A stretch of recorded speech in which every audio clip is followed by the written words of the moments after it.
Gangman பணியாளர்களுக்காக நாம் ஏதாவது வழக்கு போட்டிருக்கோம்?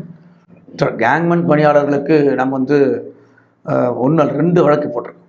ஒன்று, முதல் முறை ஆர்ப்பாட்டம் அக்டோபர் நவம்பர் 2020 ஒரு போராட்டத்தை பண்ண உடனேயே லேபர் கன்சல்டேஷன் ஒரு வழக்கு போட்டோம்.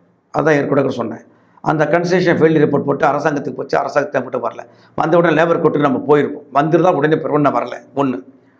ரெண்டாவது, 9/7/2023 ஒரு காத்திருப்பு போராட்டம் பண்ணோம். பல்வேறு முக்கிய கோரிக்கையை வைத்து பண்ணோம். ஊதிய உயர்வு, ஆரம்பகட்ட பணிகள் இருப்பது, கேங்மேன் கலவையார மாற்றம், கேங்மேன் இன்டர்னல் செலெக்ஷன், கேங்மேன் ஊர் மாற்றம், ஒப்பந்த ஊழியர்கள், பகுதி நேர பணியாளர்கள், அசஸர் என்று ஒரு 12-13 முக்கிய கோரிக்கைகளை வைத்து போராட்டம். அப்படி முக்கிய கோரிக்கைகளை வைத்து அந்த காத்திருப்பு போராட்டம் என்ற போராட்டத்தை பண்ணுற பொழுது மின்சார வாரியத்தினுடைய தலைவராக இருக்கக்கூடிய ராஜேஷ் லக்கானி அவர்கள் 8ஆம் தேதி முந்தின நாள் எங்ககிட்ட பேசுகிறார். நீங்கள் வந்து அந்த போராட்டத்தை கைவிடுங்க, பேச்சுவார்த்தை நடத்தலாம், பேச்சுவார்த்தை நடத்தி முடிவு பண்ணலாம் அப்படின்னு சொல்கிறேன். அந்த பேச்சுவார்த்தை நைட்டு அப்போதைய பொதுச் செயலர் ராஜேந்திரன், நான் நைட்டு 9 மணிக்கு யூனியன் ஆஃபீஸில் இருக்கோம். அவர் ஃபோன் பண்ணுறார். 9:30 உடனே பேசிக்கிட்ட பொழுது, சார் இந்த பேச்சுவார்த்தையை நீங்கள் ஒரு வாரத்துக்கு முன்னாடி பண்ணியிருக்கணும். நாளைக்கு எல்லாரும் பஸ் ஏறி கிளம்பியாச்சு. இப்போ எல்லாரும் வராதிங்கன்னு சொல்லிட்டு பேச்சுவார்த்தை நடத்த முடியாது. பேச்சுவார்த்தை நாளைக்கு நடத்தலாம். ஆனால் அதில் முக்கியமான கோரிக்கைகள் இருக்குது. கேங்மேன் கலவையார மாற்றம் முக்கியமான கோரிக்கை இருக்குது. இனிஷியல் ரெக்ரூட்மெண்ட் இருக்குது. கான்ட்ராக்ட் லேபர் இருக்குது. பகுதி நேர பணியாளர் இருக்குது.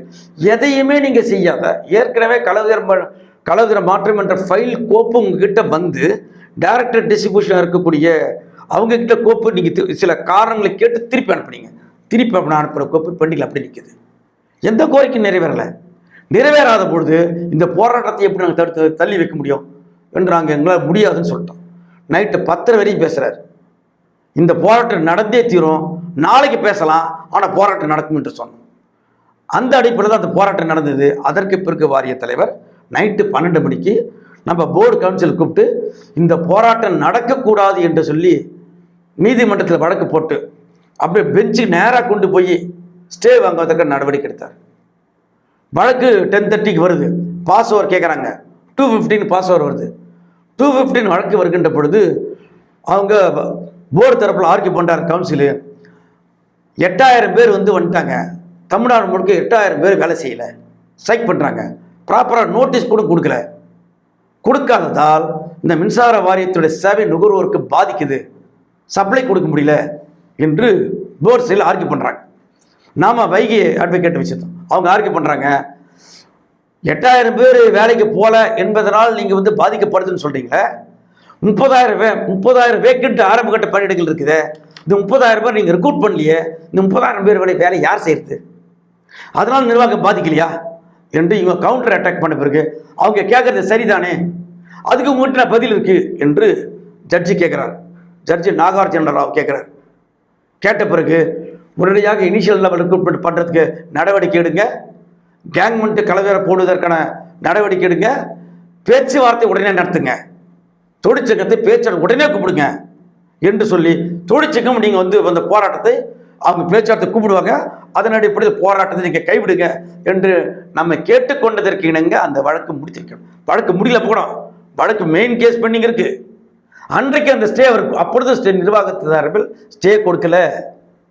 நிர்வாகம் தொழிற்சங்கத்தை அழைத்து பேசி சுமூகமாக முடிங்க என்று சொன்னாங்க. அப்பொழுதும் அந்த நீதிமன்ற வழக்கில் 3 முக்கிய பிரதான விஷயங்கள் சொன்னோம்.